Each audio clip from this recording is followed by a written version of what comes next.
నమస్కారం. కాళేశ్వరం ముక్తేశ్వర స్వామి సన్నిధిలో జరిగే సరస్వతి అంత్య పుష్కరాలకు వచ్చేస్తున్న భక్తులకు స్వాగతం, సుస్వాగతం.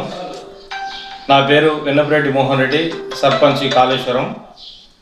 గతంలో సరస్వతి అంత్య పుష్కరాలు ఘనంగా నిర్వహించడం జరిగింది. ఈ మంత్రి మన ఐటీ శాఖ మంత్రివర్యులు దుద్దిల శ్రీధరబాబు గారి ఆధ్వర్యంలో మరియు పోలీస్ శాఖ వారు, ఇటు రెవెన్యూ డిపార్ట్మెంటు, ఇటు పంచాయతీ శాఖ వాళ్ళు, అన్ని శాఖల ఆధ్వర్యంలో ఘనంగా నిర్వహించి పెద్ద మొత్తంలో సక్సెస్ చేయడం జరిగింది. అలాగే ఇప్పుడు కూడా అన్ని శాఖల కోఆర్డినేషన్ తోటి ఇటు ఎండోమెంటు డిపార్ట్మెంట్ కానీ, endowment department Sailaja Ramaiyer principal secretary గారి ఆధ్వర్యంలో వారి పర్యవేక్షణలో కూడా ఇప్పుడు చాలా పెద్ద మొత్తం దానికంటే అంత్య పుష్కరాల మన మెయిన్ సరస్వతి పుష్కరాల కంటే ఇప్పుడు అంత్య పుష్కరాలు దానికంటే గొప్పగా నిర్వహించేందుకు చాలా ప్రయత్నాలు జరుగుతూ ఉన్నాయి. కాబట్టి దయచేసి ఇప్పుడు చాలా పెద్ద సంఖ్యలో భక్తులు వచ్చేస్తున్నారు కాబట్టి ఎండలు చాలా తీవ్రతరంగా ఉన్నాయి. 45 డిగ్రీలు మించి ఉన్నాయి కాబట్టి జాగ్రత్తలు పాటించి ఈ కాళేశ్వరం దేవస్థానంకు దర్శనం చేసుకొని గోదావరి స్నానం ఆచరించి పుణ్యహితులు కావాలని చెప్పేసి నేను కోరుకుంటా ఉన్నాను. సార్, మీ గ్రామ పంచాయతీ నుండి మీ సేవలు ఎలా ఉండబోతున్నాయి సార్? గ్రామ పంచాయతీ నుంచి సార్ శానిటేషన్ కావచ్చు. ఇప్పుడు మేము 200 మంది సెక్రటరీలు, ఇప్పుడు డిఎల్పిఓలు, డిపిఓలు అందరూ కలిసి 250 మంది స్టాఫ్ తోటి మేము ఇక్కడ మెయింటైన్ చేయబోతున్నా ఉన్నాం. మా డిపిఓ గారి ఆధ్వర్యంలో, కలెక్టర్ గారు మరియు అడిషనల్ కలెక్టర్, డిపిఓ గారి ఆధ్వర్యంలో చాలా పెద్ద మొత్తంలో మేము ప్లాన్ చేసుకొని సెక్టార్ వైజ్గా ఈ శానిటేషన్ లేబర్ను పెట్టి అక్కడక్కడ ఇప్పుడు ఆర్డబ్ల్యూఎస్ వారి ఆధ్వర్యంలో కూడా ఎవరికి నీటి ఎద్దడి లేకుండా మేము తాగునీరు కావచ్చు ప్రతిదీ కూడా ఏర్పాటు చేసి టాయిలెట్స్ కానీ ప్రతి పార్కింగ్ ప్లేస్లో తాగునీరు కావచ్చు, టాయిలెట్ సౌకర్యం కావచ్చు అన్ని ఏర్పాటు చేయడం జరిగింది. ఎవరికి కూడా ఎలాంటి ఇబ్బంది లేకుండా కూడా ప్రతిరోజు పర్యవేక్షణ చేస్తూ ఉన్నాం.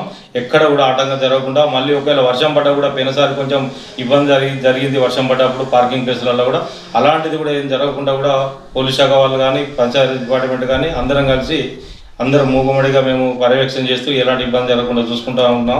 ఎలాంటి ఇబ్బందులు కూడా జరగవు, చాలా బాగా జరుగుతుంది. కాబట్టి అందరు పెద్ద మొత్తంలో లక్షలాది మంది తరలి వచ్చి ఈ పుష్కర స్నానాలను ఆశ్రయించగలరని. సార్, ఇప్పుడు కేఎంకే సంస్థ వారు ఏర్పాటు చేసిన అక్కడ చూస్తే మాత్రం మరొక తిరుమల తిరుపతి దేవస్థానంలో ఎలాగైతే జరుగుతాయో బ్రహ్మోత్సవాలు అలా జరుగుతుంది. ఆ ఏర్పాట్లు ఎలా ఉన్నాయి మీరు కూడా చూశారు కదా సార్? వాస్తవం సార్, పోయినసారి కూడా వాళ్ళ దగ్గర జరిగింది. ఇప్పుడు దాన్ని మించి తలదనే విధంగా కూడా ఏర్పాటు చేస్తూ ఉన్నారు. వాళ్ళకు కూడా నేను ధన్యవాదాలు తెలుపుకుంటున్నా. ఇప్పటికే వారం 10 రోజుల ముందు నుంచే వాళ్ళు సెట్టింగ్స్ అని ఏర్పాటు చేస్తూ ఉన్నారు. చాలా పెద్ద మొత్తం కష్టపడుతున్నారు. వాళ్ళకు కూడా ప్రత్యేక ధన్యవాదాలు తెలుపుతా ఉన్నా. ఎట్లా సార్, ఎప్పటి నుంచి ఎప్పటి వరకు జరుగుతుంది? ఇప్పుడు ఈ అంత్య పుష్కరాలు వచ్చేసి ఇప్పుడు మే 21 నుంచి జూన్ 1 వరకు జరుగుతూ ఉన్నాయి. ఈ 12 రోజులు జరిగే అంత్య పుష్కరాలు రోజుకు దాదాపు 1,00,000 పైచిలకు 1,00,000-2 లక్షల మంది వస్తారని అంచనాలు వేస్తా ఉన్నాం. దాదాపుగా ఇప్పుడు మహారాష్ట్ర కానీ ఆంధ్ర సైడ్ నుంచి కూడా పోయినసారి చాలా మంది వచ్చారు. ఇటు మహారాష్ట్ర కానీ దాదాపుగా అన్ని రాష్ట్రాల వాళ్ళు కూడా కవర్ అయ్యే విధంగా ఉన్నది. దానికి తగ్గట్టు కూడా ప్రచారాలు కానీ సోషల్ మీడియాలో కానీ అంతా ప్రచారం చేయడం జరుగుతుంది. పోయినసారి ఈ సరస్వతి పుష్కరాలు ఎట్లయితే జరిగిందో ఈ అంత పుష్కరాలు కూడా సేమ్ అదే విధంగా జరుగుతాయని కూడా అధికార యంత్రాంగం కూడా చెప్తా ఉన్నారు. 100% దాన్ని మించే మంది వస్తారని చెప్పేసి అనుకుంటారు. రోడ్ల పరిస్థితి ఎలా ఉంది సార్?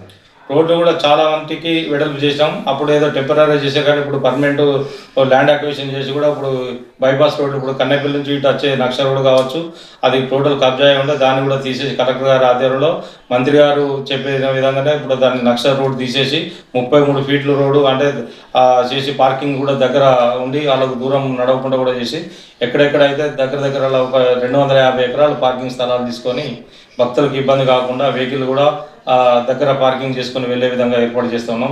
పోయినసారి కొంచెం పార్కింగ్ ఇబ్బంది అంత సక్సెస్ అయినప్పటికీ కొంచెం బల్జాపూర్ మధ్యలపల్లి దగ్గర కూడా పార్కింగ్ చేసి కొంచెం అవస్థలు పడ్డారు. కాబట్టి అలాంటిది మళ్ళీ పునరావృతం కావద్దన్న ఉద్దేశం కొద్దీ ఈ దగ్గర చుట్టుపక్కల ప్రాంతాలనే 250 ఎకరాల పైచిలకు మేము ల్యాండ్ అక్విజిషన్ కలెక్టర్ గారి ఆధ్వర్యంలో లీజుకు తీసుకోవడం జరిగింది. ప్రతిదీ పార్కింగ్ ప్లేసులలో అంతర్గత రోడ్లు కూడా వేసి ఎక్కడ కూడా యాత్రికులకు ఇబ్బంది కాకుండా చూసుకోవడం జరుగుతూ ఉంది. సార్, పోలీస్ డిపార్ట్మెంట్ సేవలు ఎలా ఉండబోతున్నాయి సార్? చాలా బాగున్నాయి సార్. పోయినసారి కూడా వాళ్ళు చాలా అద్భుతం. ఎందుకంటే వాళ్ళ గురించి ఎంత చెప్పినా కూడా తక్కువనే సార్. వాళ్ళు లేని అసలు జాతర అనేది జరగదు. వాస్తవంగా మేము ఎంత చెప్పటికి ఈ డిపార్ట్మెంటు రెవెన్యూ యంత్రాంగం కానీ ఎన్ని చేసినా కూడా మెయింటైన్ చేసేదంతా ట్రాఫిక్ని కంట్రోల్ చేసేది వాళ్ళే. ఇప్పుడు ఆ ఎండ అనక వాన అనక వాళ్ళు మొత్తానికి తడుచుకుంటూ ఎర్ర టెండ కూడా నిలబడి కూడా వాళ్ళు డ్యూటీ చేసి ఎక్కడ కూడా ట్రాఫిక్ అంతరాయం జరగకుండా చూసుకునేది వాళ్ళే. కాబట్టి వాళ్ళకు ఎంత వాళ్ళ గురించి పోయినా కూడా తక్కువ సార్.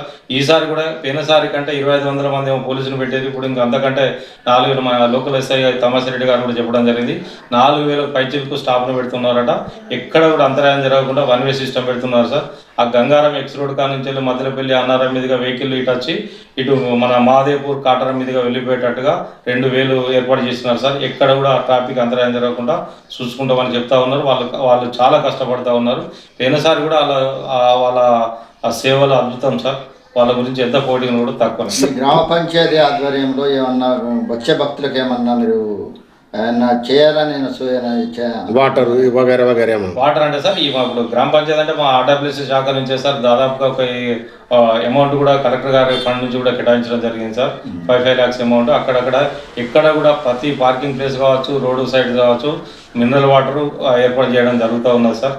గ్రామ పంచాయతీలో ఫండ్ లేదు కానీ ఇప్పుడు కలెక్టర్ గారు ఇచ్చిన ఫండ్ నుంచే ఎక్కడ ఎందుకంటే ఎండలు తీవ్రంగా ఉన్నాయి కాబట్టి ప్రతి ఒక్కరికి వాటర్ తాగునీరు అందే విధంగా మేము చూసుకుంటా ఉన్నాం. పురోహితుల సంఖ్య ఎలా ఉంది సార్? కొరత ఉంది అని తెలుస్తుంది. పురోహితుల తగ్గ కొరత ఉన్న వాస్తవమే కానీ ఇప్పుడు మొన్న కూడా మళ్ళీ రిక్రూట్మెంట్ చేసుకున్నారు సార్. ఒక 5-6 తక్కువ ఉండే వాళ్ళని కూడా రిక్రూట్మెంట్ చేసుకున్నారు. ఇప్పుడు అదనంగా కూడా పురోహితులను తీసుకుంటూ ఉన్నారు. ఇప్పుడు హారతికి వచ్చేసి కాశీ నుంచి కూడా స్పెషల్గా హారతి ఇప్పుడు సరస్వతి ఘాట్లో కూడా హారతి కార్యక్రమం ఉంటుంది సార్. దానికి కాశీ నుంచి కూడా పోయిన సంవత్సరం తెప్పించడం జరిగింది. ఇప్పుడు కూడా కాశీ నుంచి కూడా వేద పండితులను తీసుకొచ్చి హారతి కార్యక్రమం జరుపుతున్నాం సార్. వాళ్ళు పుణ్యస్నానాలు ఆచరించిన తర్వాత కాళేశ్వరం ముక్తేశ్వర స్వామి దర్శనానికి ఎలా రావాలి, ఎలా వెళ్ళాలి?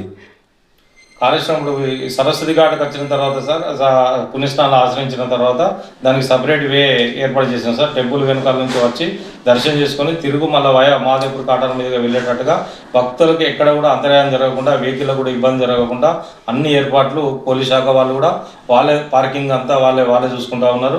ఎక్కడ కూడా ఇబ్బంది జరగకుండా కూడా ముందస్తు ప్లాన్ తోటి సార్ ఇది నెల రోజు నుంచి కూడా చాలా శ్రమ పడుతూ ఉన్నారు అధికారులు. రోజు అధికారుల పర్యవేక్షణ కలెక్టర్ గారు 2 daysకి ఒకసారి వచ్చి కూడా కాళేశ్వరంలో ఉండి నిరంతరం ఆయనే ఉండి చూసుకుంటూ ఉన్నారు.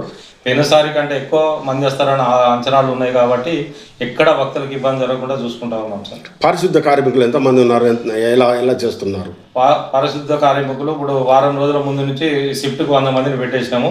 ఇప్పుడు ఈ మెయిన్ జాతరలో మే 21 నుంచి జూన్ 1 వరకు రోజుకు 300 షిఫ్ట్కు 300 అంటే 600 మంది దాదాపుగా. మళ్ళీ జాతర అయిపోయిన తర్వాత కూడా మళ్ళీ ఒక 100 మందిని పెట్టి ఎక్కడ కూడా చెదారం లేకుండా నీట్గా ఉండే విధంగా గోదావరి ఘాట్ కూడా దాదాపు 90% ఇప్పటికే క్లీన్ చేయడం జరిగింది. ఎక్కడ కూడా చిన్న అగ్గిపుల్ల కూడా కనబడకుండా చూసుకునే బాధ్యత మేము తీసుకుంటున్నాం. మా డిపిఓ డిఎల్పిఓ గారు అయితే ఇక్కడే ప్రత్యక్షంగా ఉంటూ ఉన్నారు. వాళ్ళ ఆధ్వర్యంలో పని చక్కగా జరుగుతూ ఉన్నాం సార్. సార్ అన్నదాన కార్యక్రమాలు ఎంతమంది చేసే అవకాశాలు ఉన్నాయి మీ దృష్టికి వస్తాయి కదా సార్? ఇప్పటికైతే ఇప్పుడు ఈ రెవెన్యూ డిపార్ట్మెంట్ అన్నదాన కార్యక్రమం అంటే ఇప్పుడు డిపార్ట్మెంట్ వైజ్గా రెవెన్యూ డిపార్ట్మెంట్ వాళ్ళు ఒకటి పెట్టారు సార్. పోలీస్ డిపార్ట్మెంట్ వాళ్ళ డిపార్ట్మెంట్ వాళ్ళే పెట్టుకున్నారు. పంచాయతీరాజ్ డిపార్ట్మెంట్ మేము పెట్టుకున్నాం. వాళ్ళ అన్నదాన కార్యక్రమం చేసే వాళ్ళు కూడా భక్తులు కూడా కొంతమంది ముందటికి వస్తున్నారు. దాదాపుగా ఇప్పటికే 7-8 మంది కూడా వచ్చి మాకు కలవడం జరిగింది. మేము కూడా వాళ్ళని పెట్టుకోమని చెప్పడం కూడా జరిగింది సార్. సార్ సింగరేణి సంస్థ వారి సహాయ సహకారాలు అందుతున్నాయా? సింగరేణి వాళ్ళు కూడా వాళ్ళు పోయినసారి కూడా గోదావరి దగ్గర వాళ్ళ రెస్క్యూ టీమ్స్ వాళ్ళ ఆధ్వర్యంలో జరిగినాయి సార్. వాళ్ళు కూడా అద్భుతం.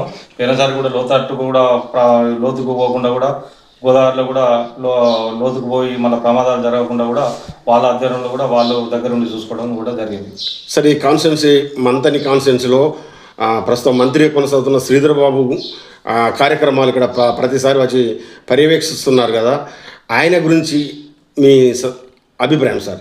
సార్ ఇప్పుడు ఆయన వాళ్ళ సతీమణి అయితే ప్రత్యేకంగా దీని మీద దృష్టి పెట్టి సార్ మొన్న 198 కోట్లు టెంపుల్కు ఫండ్ ఇచ్చేయడం జరిగింది సార్. అది పురాతన కట్టడాలు కొన్ని 40-50 ఏళ్ళ కింద కట్టడాలు అవన్నీ కొంచెం పాత పడిపోయినాయి కాబట్టి దాన్ని రిమూవ్ చేసి మళ్ళీ కొత్త రాతి కట్టడాలతో కట్టడం కోసం మన గౌరవ ముఖ్యమంత్రి వర్యులు కూడా వాళ్ళ చేత మీద శంకుస్థాపన చేయడం జరిగింది.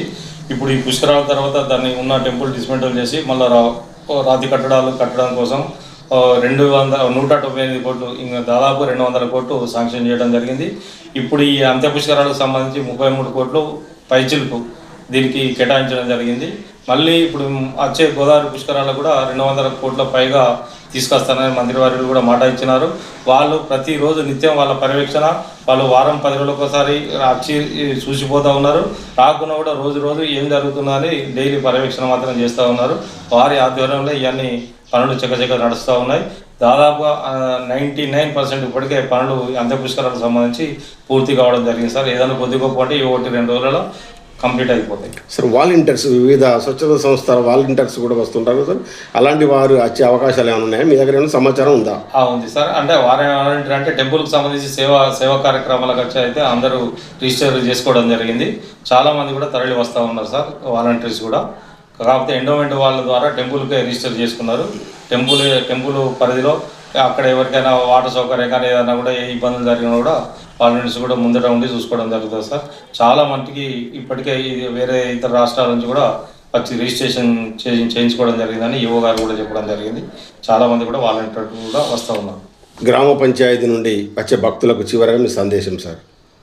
చివరి సందేశం, వాళ్ళు క్షేమంగా వచ్చి మళ్ళీ క్షేమంగా తిరిగిపోవాలని, వాళ్ళు పిల్ల పాపలతో వచ్చి సంతోషంగా దర్శనం చేసుకొని పుణ్యస్థానం ఆశ్రయించి తిరుగు ప్రయాణం దేవుడి సన్నిధిలో దర్శనం చేసుకొని తిరుగు ప్రయాణం సంతోషంగా వెళ్ళిపోవాలని కోరుకుంటా ఉన్నాం.